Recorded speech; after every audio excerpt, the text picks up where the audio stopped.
Bro, sis, lo pernah nggak sih lihat video potongan di TikTok, terus langsung panas, langsung judge orangnya, langsung repost, atau malah ikut nyinyir?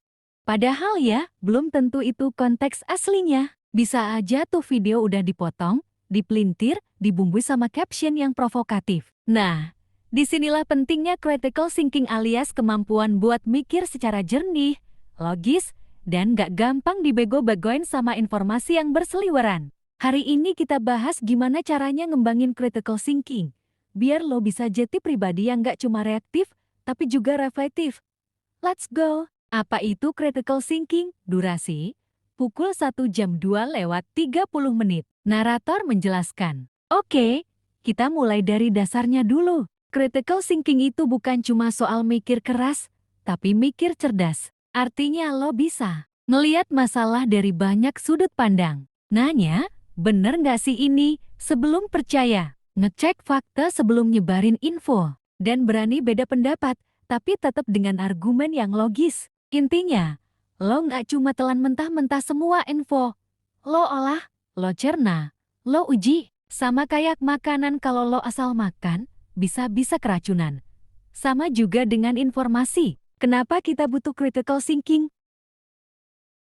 Di zaman sekarang, informasi tuh banjir banget. Tiap scroll, tiap klik, lo disodorin konten dari yang beneran sampai yang karangan. Tanpa critical thinking, lo gampang banget terprovokasi sama berita hoaks, ketipu sama iklan bodong, kecuci otak sama konten motivasi toksik yang bilang kalau lo miskin, berarti lo males. Padahal, hidup tuh kompleks, gak semua hitam putih. Dan critical thinking bantu lo navigate di dunia yang abu-abu ini. Cara melatih critical thinking. Pertama, tanya kenapa dan bagaimana. Jangan cuma puas sama permukaan. Misal, ada yang bilang anak muda zaman sekarang malas. Tanya balik, kenapa bisa gitu? Datanya dari mana? Males dalam hal apa? Lo ajak otak buat gak males mikir. Lama-lama terbiasa. Kedua, latih diri buat dengerin pendapat berbeda. Kalau lo cuma mau denger yang sejalan sama lo doang, itu bukan berpikir kritis, itu nyari validasi.